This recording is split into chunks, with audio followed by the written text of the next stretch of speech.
జగన్మోహన్ రెడ్డి అంటే ఎవడో తల్లికి చెల్లికి ఉన్న ఫ్యామిలీకే దూరం అయిపోయి ఈరోజు జాతీయ జెండా కూడా ఎగరేయలేకపోయిన వ్యక్తిగా భారతదేశంలో మిగిలిపోయిన ఏకైక వ్యక్తి జగన్మోహన్ రెడ్డి. అతని కోసం నువ్వు మాట్లాడడం విడ్డూరంగా ఉంది.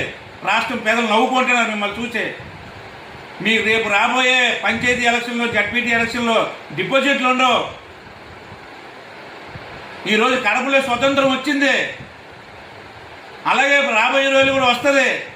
79 సంవత్సరాలు అయితే స్వతంత్రం రాదు కడపలో. జడ్పీటీసీ ఎన్నికల్లో ఎంతమంది నామినేషన్లు వేయించిన కూటమి ప్రభుత్వం, ప్రోటోకాల్ పాటించిన కూటమి ప్రభుత్వం. ప్రతి పంచాయతీలో పంచాయతీ ప్రెసిడెంట్లతో వైసీపీలైనా జెండా ఎగరేసించింది కూటమి ప్రభుత్వం. స్కూల్లో చైర్మన్లు మీ వైసీపీలు ఉన్నా వాళ్ళతో జెండాలు ఎగరేసింది కూటమి ప్రభుత్వం. మీకు సిగ్గుండాలి మాట్లాడకే. అదే మీరుంటే మీరు వెళ్ళి ఎగరేసేస్తారు, అప్పుడు ప్రోటోకాల్ ఉండదు. ఈరోజు ఏదైతే అధినేత పవన్ కళ్యాణ్ గారు, చంద్రబాబు నాయుడు గారు ప్రోటోకాల్ పాటించి మనకు పార్టీ కాకపోయినా ఎవరైతే గెలిచి ఉన్నారో పంచాయతీ ప్రెసిడెంట్లతోటి జాతీయ జెండా ఎగరేసిన మొట్టమొదటి ప్రభుత్వం కూటమి ప్రభుత్వం.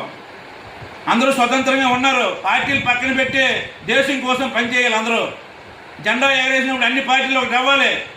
దేశం కోసం మన అందరం ఒకటి పోరాటాలు ఇచ్చే లక్ష్యంతో ఈరోజు కూటమి ప్రభుత్వం పనిచేస్తే రోజు ఏర్పడితే మాట్లాడితే మనకి ఈసారి ఇంకా గట్టిగా ఉంటుంది వార్నింగ్. చీపురుపల్లి జనసేన పార్టీ, జై జనసేన.